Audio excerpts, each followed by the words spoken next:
world leaders are holding discussions at the Munich Security Conference. Many of them have taken the opportunity to have meetings and bilateral talks on the sidelines of the conference. One of the most high-profile figures at the event is the US National Security Adviser H.R. McMaster, whose comments have caused a stir amongst the participants. McMaster warned Iran was building an increasingly powerful network of proxies in countries like Syria, Yemen and Iraq that can turn against the governments of those nations.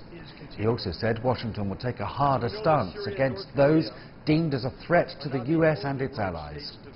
As Guy Henderson reports now, China and Russia have expressed concern about the progressively hawkish tone of the Trump administration.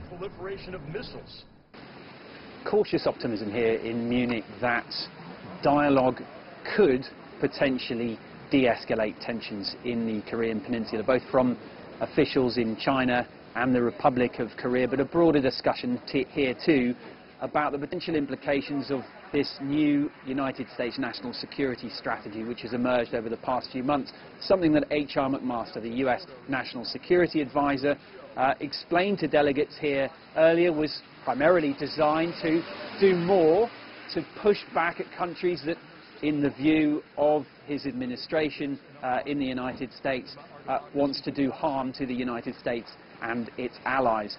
But concerns expressed too from, for example, the chairman of China's Foreign Affairs Committee, that those kind of efforts, that kind of thinking, could in fact end up making things worse and hampering peace efforts in places like the Korean Peninsula and other parts of the world.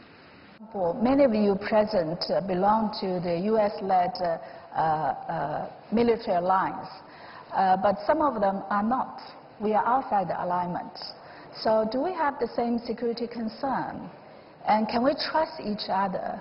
Or are we going to make each other, turn each other into strategic rivals, as some of the US latest documents mentioned? And where are we leading the world to? Claims and counterclaims about who might be responsible for any breakdown in trust. We heard from the former Russian ambassador to Washington, a man who was in his position in the build-up to the 2016 US elections, which of course now Robert Mueller and his team accuse Russia of meddling in. Well, the former ambassador said that that did not happen, that his embassy staff were not involved in anything of that kind. He said that him and his country were simply caught up as a pawn in a domestic political game.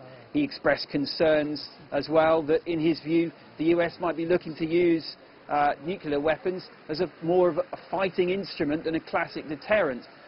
Donald Trump's number 2 diplomat being represented here shot back, no. Our shift in thinking is still in compliance with non-proliferation treaties, and that we are simply responding to a high level of threat.